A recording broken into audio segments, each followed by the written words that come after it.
Back, everyone, to Valor. Thank you again for always coming, hanging out, and hearing Dr. Carillet's stories. So last time we talked about the calling to Papua New Guinea. So if you didn't see that, we're going to be putting it on our website in different categories, and we'll have a playlist for that. So you'll have to check that out. So right now it's already on Facebook and YouTube, so you can already check it out there. So he talked about the calling to Papua New Guinea, and today we will be talking about, or Dr. Carillet will be talking about specifically jungle camp. So that sounds really interesting and kind of curious what jungle camp entails. So we'll let him speak on that. All right. Thank you again. Yes, last time we talked about the call to New Guinea and the preparation, and I was talking about resources.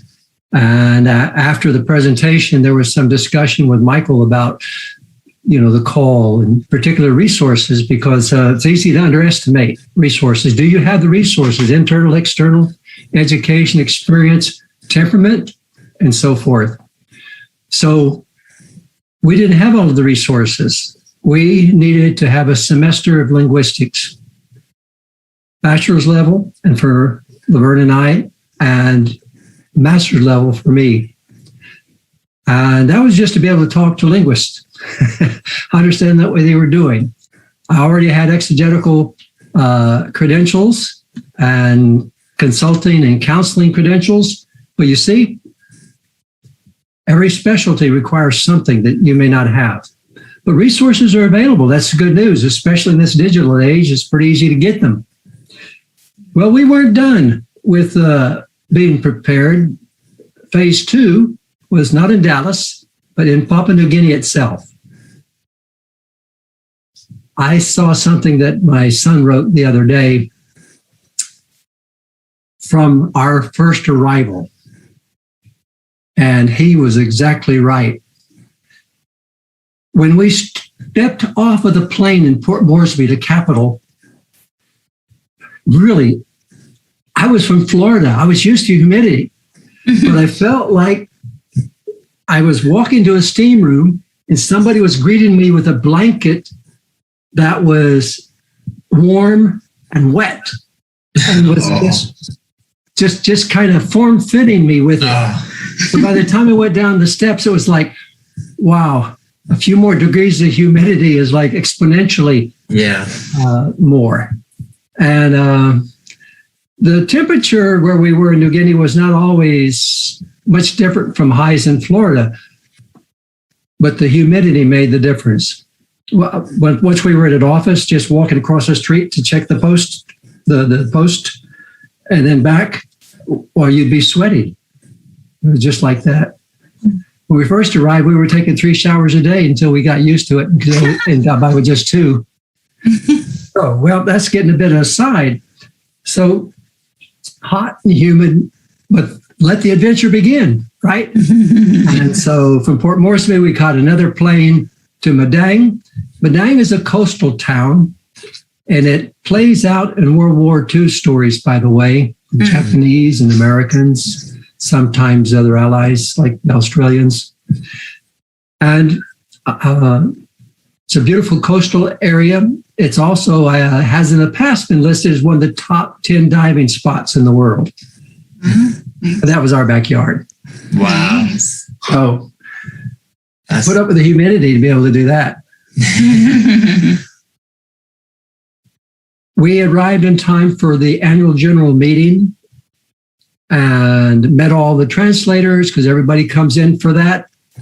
And were wished well.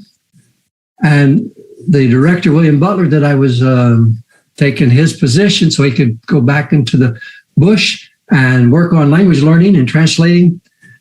He drove us up to jungle camp. So we're all in this, Suzuki Jeep or something like that, driving on the left-hand side of the road, which reminds me of another story that I'll take a little side trip to. We had this couple arrive from Tampa, Florida, to be a support team, and they had to go to jungle camp too. And I was driving him up there, and I was just on the hard paved 2-lane road. But you see, I was driving on the left-hand side, which already had them worried. And I was doing 60. And they said, "You're going too fast." He said, "Those are kilometers." "I don't care kilometers or miles. 60, that's too fast. That's like 36 miles an hour. No, it's 60. Okay, Donna, okay. I'll slow down. So everybody has their experience just going to jungle camp. And once you leave the flat land and start going up in the mountains, then that's unnerving for some people not used to that sort of thing right off too. So William took us up, and none of these small cameras and the phones, but rather this big thing that sat on his shoulder.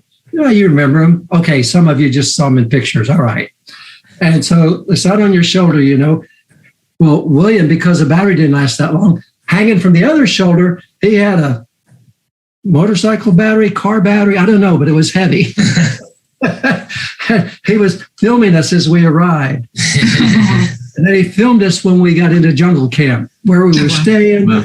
Got to ask each of the kids what they thought about it. And Joel was, it's all right, something like that. She wasn't going to be happy because, she was not out for the adventure when we got the call. She was going to be American, going to wave her flag, never desert her friend in America by having a friend elsewhere.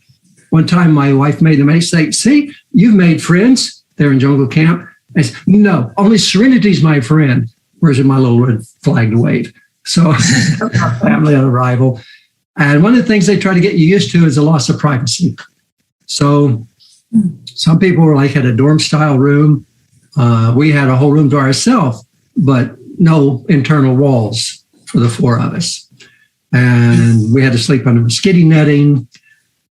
There was a bathroom section for men and for women. And we had bucket showers. Now, I didn't plan to put any pictures up for you today, but I have a picture before and after. Before is when we arrived. After is in 2019 when I went up there years later and posed for the same picture. So we all had bucket showers. And if they were to be warm, then you had to fill up the bucket with some hot water and cold water. But it also meant somebody had to get the fire going, the wooden fire. So we all had duties to do. Somebody had to get up early and stoke the furnace, and get the water warm.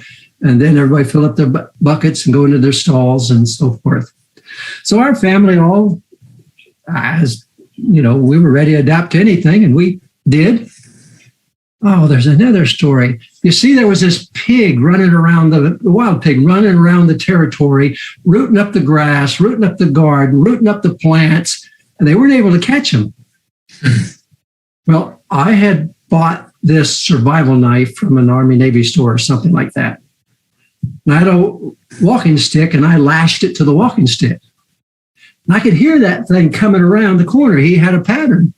And so I waited, and he came around, and I let him have it. It got him right in the side, but it didn't stop him. You sound like that character. He went through a hibiscus thicket, and their thickets are thick. If you want to grow a hibiscus thicket, you just take some sticks of hibiscus, stick them in the ground, some at this angle, some at that angle, so that they'll be like this, and it all gets thickened. Great thicket. The spear didn't even come off when it went to the thicket. I had him good, but he lost it somewhere on the other side. So villagers had to track him down and then slaughter him. So that was my first of 3 pigs that I got in Papua New Guinea. Now, where was I?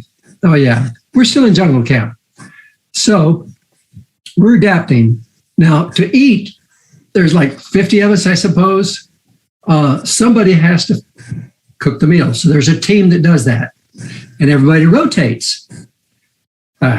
My wife, Laverne, was experienced because she cooked for between 50 and 75 people back in the TCM days in Austria.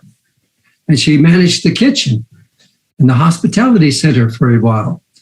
So she organized people, And somebody then had, of course, it's a wood stove, had to get that going. And that's a little tricky too if you've never used a wood stove before, which my wife hadn't, but she managed stellarly. So that was our lifestyle. We'd be together swapping stories, but we'd go to classes to learn the basics of Melanesian Pidgin, the trade language in our section of the country. And we learned about cross-cultural things you do, things you don't, the things you absolutely better not do. And then theoretical survival. Some of the practical things included, I have pictures of this that I can show sometime. The 3 days and 2 nights in the jungle. We hiked into the jungle somewhere. We're not supposed to where we are, but when my hearing was better, I could tell that in the distance there was a gravel or dirt road. So we weren't too far away from safety. And we had to build our own shelter. What was Tiffany, 9? Almost 9. Joel, almost 12. And everybody had their duty. Tiffany had to keep the water boiling and then let it cool. And all we had was like a big gallon tin can, what they called a billy can there, like Australian style. And then we just drink it down, and she'd go get the water and put it on the fire again. Joel would be stripping bark from trees and some vines so that we could tie our timbers together. And I had the machete, and we built our shelter.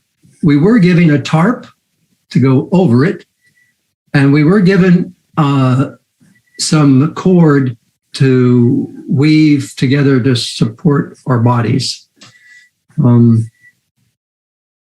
Otherwise, we were pretty well on our own out there. And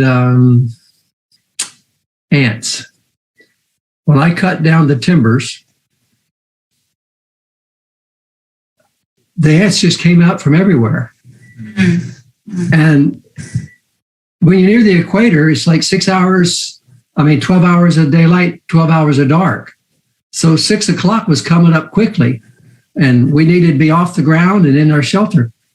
So we managed together as a team. And, once upon a time, I would have said that my wife's idea of camping is Holiday Inn. That's still true.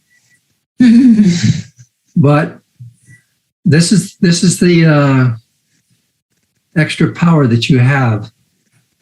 You've made a commitment. You believe the Lord's called you. He'll see you through it. So she did things that amazed her family back in the States. They would have never believed it. And she was a star. We also had to form an oven out of clay. So some nationals gave us a pile of mud. We mixed the water with it. We got clay, and we had to make an oven and bake bread and stuff, which we did. And so there were like these big, maybe 3.5, 4 gallon cans that flour would come in. And so without the lid, we would form the clay around it. And then we would make a tray on top of it to cook over it. And in less than a day, we built our oven. And the next day we cooked in it. We cooked a meal, including bread.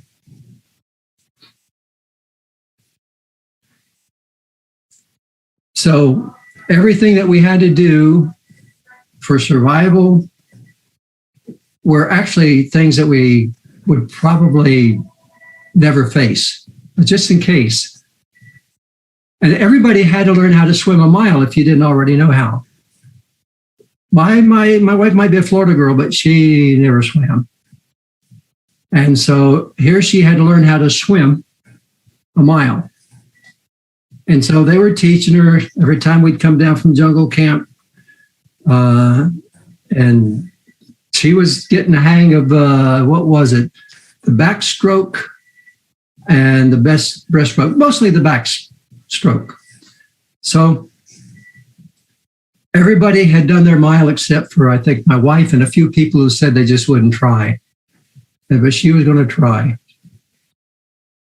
But she needed an escort. I didn't know that that day they were going to choose for her to do her mile.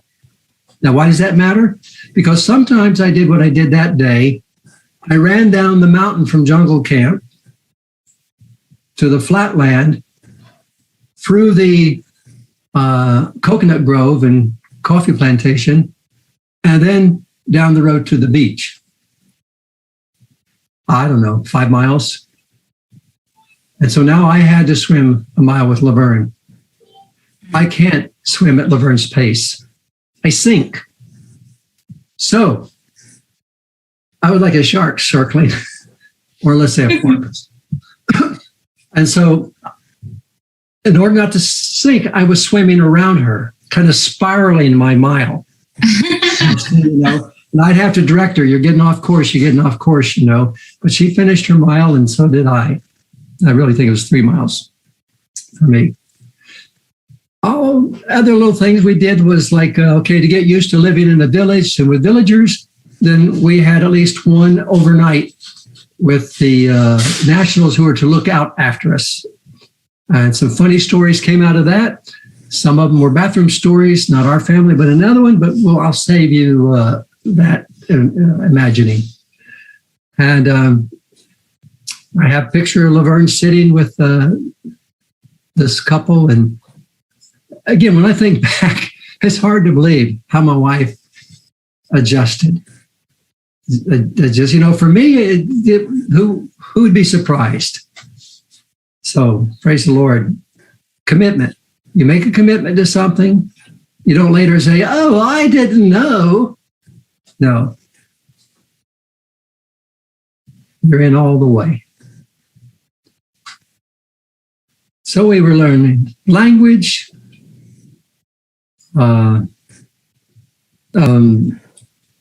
can't remember now whether those were like 4 weeks or 6 weeks, and they went by pretty quickly, and we made friends with one another, and we still communicate with some of them, especially the kids communicate with some from Jungle Camp, Pacific Orientation course. That was the localized part. Part 2 is another 45 days. That's where we had to go out to jungle allocations. Some people went out to where missionaries already housed, and others went to places where missionaries weren't living there but had relations with them. Well, we went by small plane, landed on a grass strip at a place called Lecon. Though when I say, okay, I want to say your village name right, Lecon, right? Hurikon. Oh, Hurikon. Okay, I got it. Lecon. Well, you know, people make jokes about fly lice. Some languages do not contrast between that L and R sound. Mm-hmm. And so they hear the same. And if you think that's odd, you'd be surprised at all the sounds you don't hear as distinctive from one another because we didn't grow up that way. Mm. Right. So we went out to Lecon, which was the village, the language group of the person who was the director, who will now be going back to the States, and then back when he returns back to his village. So he was going to be gone. We were going to be living our 45 days there. Nobody there spoke English. They did speak the trade language, Melanesian Pidgin. And so our major task was language and culture learning. This is called total immersion, when you don't have a translator between the two languages. And it's the fastest way to learn. Not everybody can, but if you can, it's the fastest and best way to learn. And it encouraged you to bond with the people.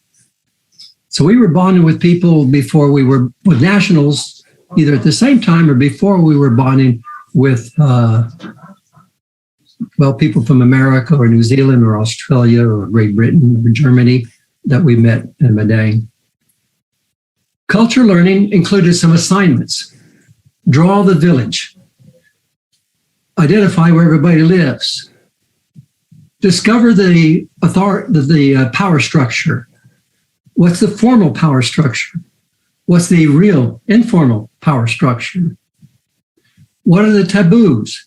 I would say, so what's that person's name over there? Well, I'm not enough to tell you. I can't tell you because we're related. So it goes back to, you don't tell somebody's name to somebody who doesn't know it because they might use it to work magic. So at that point, they were still reflecting this tradition. And so say, but if you go ask that person can tell you. So then I find out their name and write it down then. I wanted to do everything I could while I was there. But they understood their job was to protect they call us white skins. Protect those white skins, those foreigners from hurting themselves. They're not like us. They don't know their way around like this. That's true. They're the masters in the village and in the jungle. We are the neophytes. So whatever we've learned in seminary and in linguistic school and so forth, now we're learning something else. Joel would go with me. For example, we went to where they were logging Quila, ironwood trees for the post for the houses. They were on stilts. Ironwood doesn't float. So you have to cut down probably 2 other trees lashed to the ironwood to float it down the river. So that's a good bit of work done with axes and machetes. And so we're there trying to keep out of the way, observe and so forth. And then they make a raft out of these. And so we hop on board and we go down, I don't know how many miles, down river to the village, riding the Clay River. So, for Joel and I, that was fantastic. Yeah. Real fantasy come true. They make something called sak, and it's like a flower, but it's made out of the pith of a certain palm tree. And they split the palm tree open, and then they beat the pulp, the center part, the pith. And then they'll put that pulp into something they've made out of another part of a palm tree, along with banana leaves. And they are going to then run swamp water, into this, and it'll carry some of the grains further down, leaving the roughage up here. And they'll pour water there, leaving more roughage, and the fine flour will eventually make it into a homemade bucket. And this, then they will make like tortillas or flat cakes or things like that. It has no nutritional value. And in its dried form, it very much tastes like cardboard.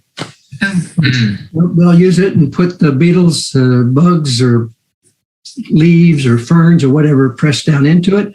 That'll be their pizza. So this was cultural learning, being out there with them, seeing how they work their gardens, seeing how they made this, and that sort of thing.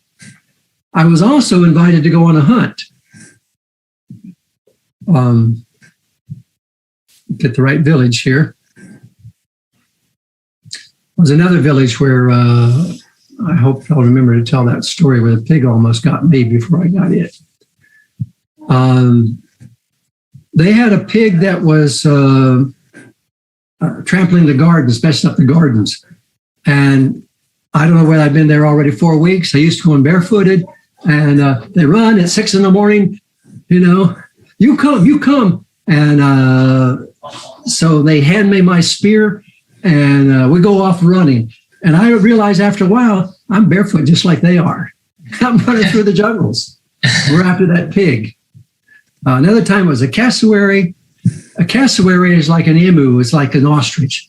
So tall, long neck, beak. You've seen the commercials. And the feet have like, I don't remember the numbers exactly, but I think they have 2 forward claws and 1 backward one. And they will rip a person open with that back one. Yeah.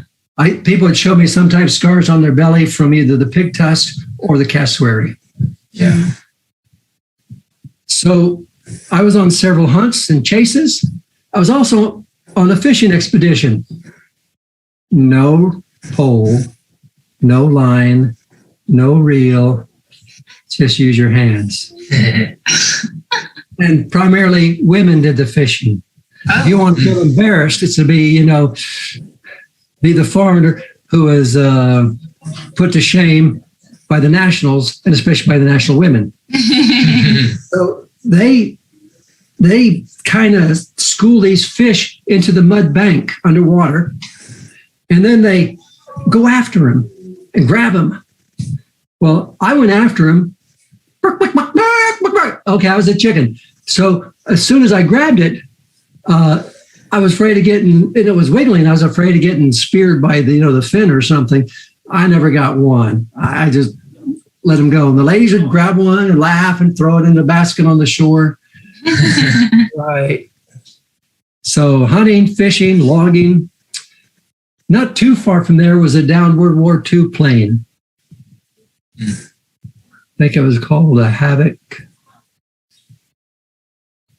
Zero. I can't quite remember right now. A bomber, small. And it had crashed, and the bodies had been recovered at some point.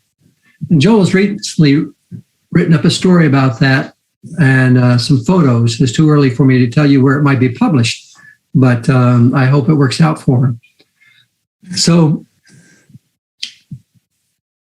our kids dug up bullets from the machine guns, brought them back. Some of them were still alive. Some were shells, but most of them were still alive, though sometimes they had separated by now. Underneath the wings and the fuselage, you could see the emblem, and it was I believe it was a United States Army Air Force plane.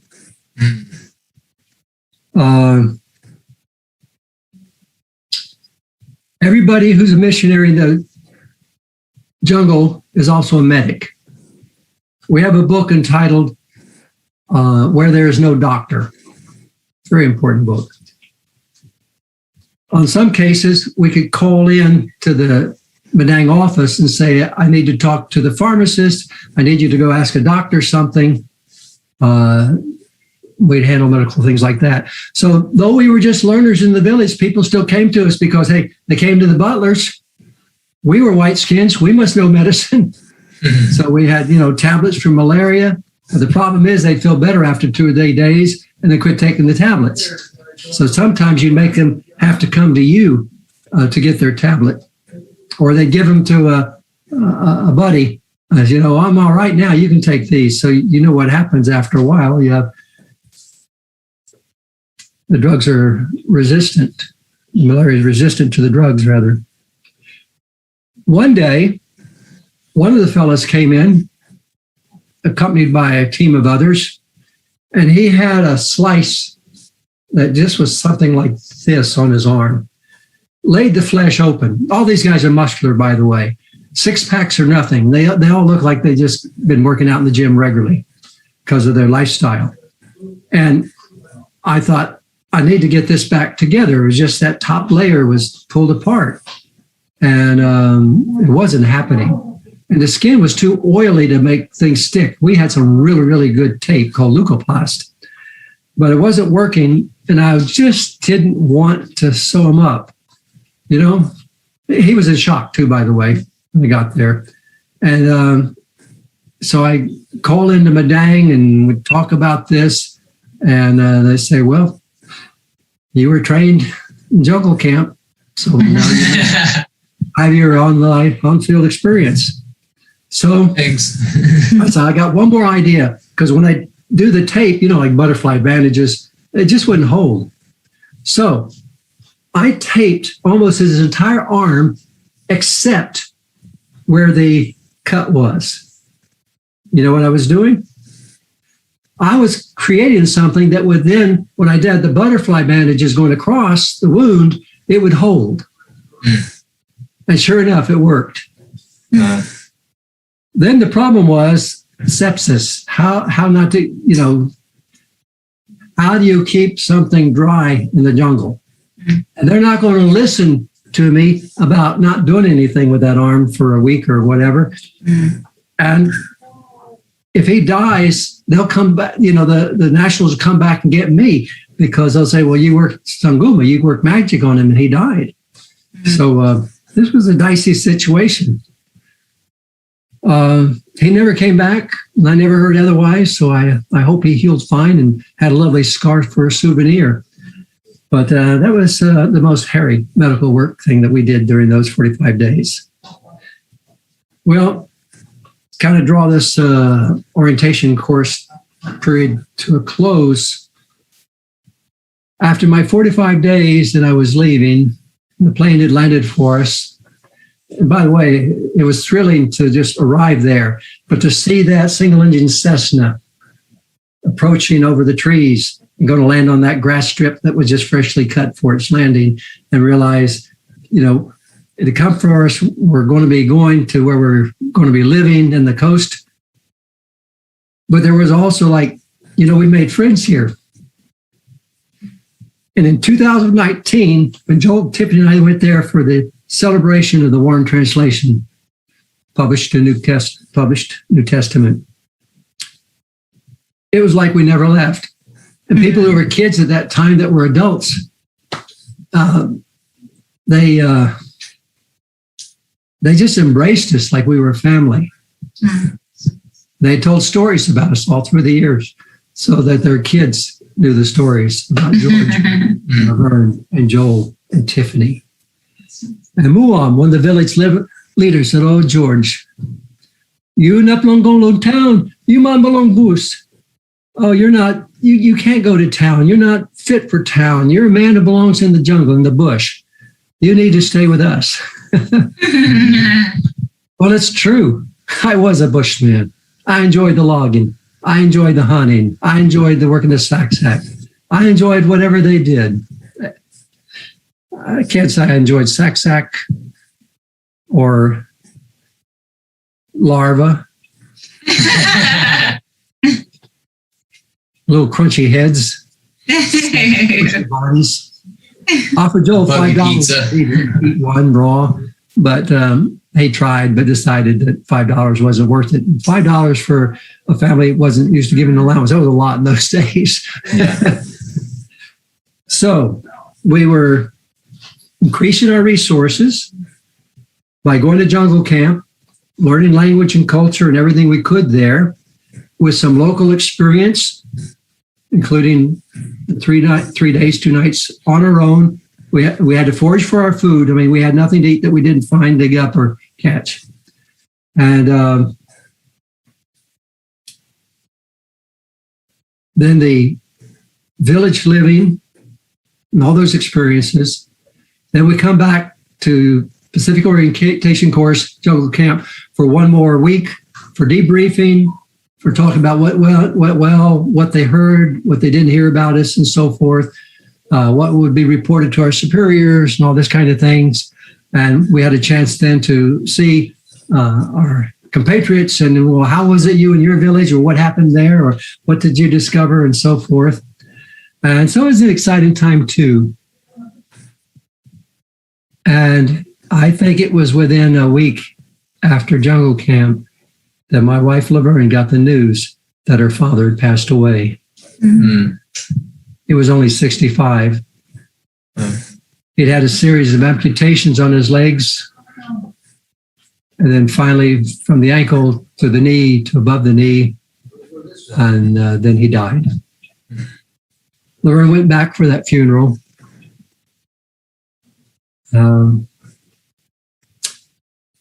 Before that term's over, her mother will have died. And she returns for another funeral. And then to have a parotid tumor. Your parotid gland is a salivary gland. She had to go back and have that removed. Joel and Tiffany and I never left New Guinea for 4.5 years, but Laverne had several trips back for funerals and medical purposes. Resources. If we don't have them, we can get them. But what do you think is the most difficult resource to get? It's whatever temperament whatever you need to have in you to do your job and be a part of a team. Introvert, extrovert, it doesn't matter. You have strengths, you have weaknesses. You can learn some measure of that which you do not have. And you can accept the difference that we all have and learn how to deal with those differences.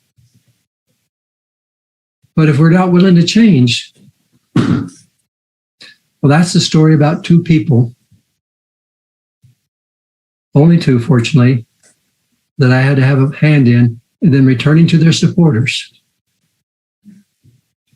And I don't guess they're going to tell their supporters they flunked out, but that's what happened. In each case, they had all of the resources they needed except for one.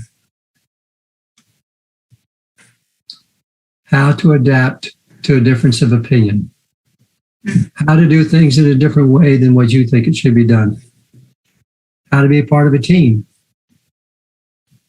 It's really sad. This one person who left New Guinea, we enjoyed diving together, scuba diving, road trips. It's just that he thought he knew better than anybody else how things should be done, and he wasn't willing to compromise with the person who was over him for the support services. Handwriting was on the wall,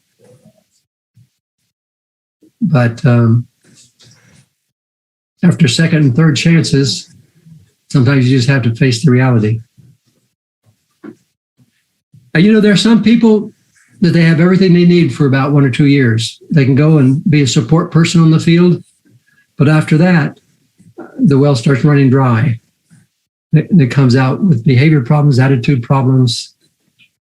Because most of us understand that for a short period of time, we can do anything that we're called to do. You know, it's like my family. We can live in this house, the four of us, with no interior walls. It's only for a number of weeks. We can live in the jungle all on our own. It's only for 3 days, 2 nights. Whatever's going to be in Leekon Village, we can manage it. It's only going to be for 45 days. And now some of us find ourselves in a position where we're taking one day at a time as we manage different things. So whatever it takes, and trusting in God to strengthen us, to provide. And if we made a mistake, we do not have the internal resources to live in some cultures, then we leave, hopefully with a positive attitude. I knew a person who went to Austria as a missionary, but she was a nurse, and so she was going to work in the local hospital part-time. After a while, she quit because she says, I just can't. I've had training about sanitation, about what is sanitary, and it's not sanitary, and I just can't look at it every day and realize I can't do anything about it. Mm-hmm. Well, I can say, well, we can understand that. Sometimes a person says, you know, these people could have hot water if they would just put black pipes on the roof and so forth, so on, and pump the water up there. Well, they've been used to not having hot water. It's not as important a commodity to them. And there is a matter of buying the pump, and what about the water tank, and so forth, so on. So it's hard not to think like a Westerner. That's why the most important thing to do initially as a missionary is observe. Observe. Take notes. Observe. Before you speak, think. And pray, maybe. Well, that's enough storytelling today about arrival in New Guinea and completing our resource training. And then I will tell you some stories that have involved canoes and airplanes and helicopters and magic and curses and things like that, about how it's not in good taste not to hire a gardener or a housekeeper. Now, that'll surprise you, at least it did us. Then we'll talk a bit about what it was like for Joel and Tiffany to grow up in Papua New Guinea.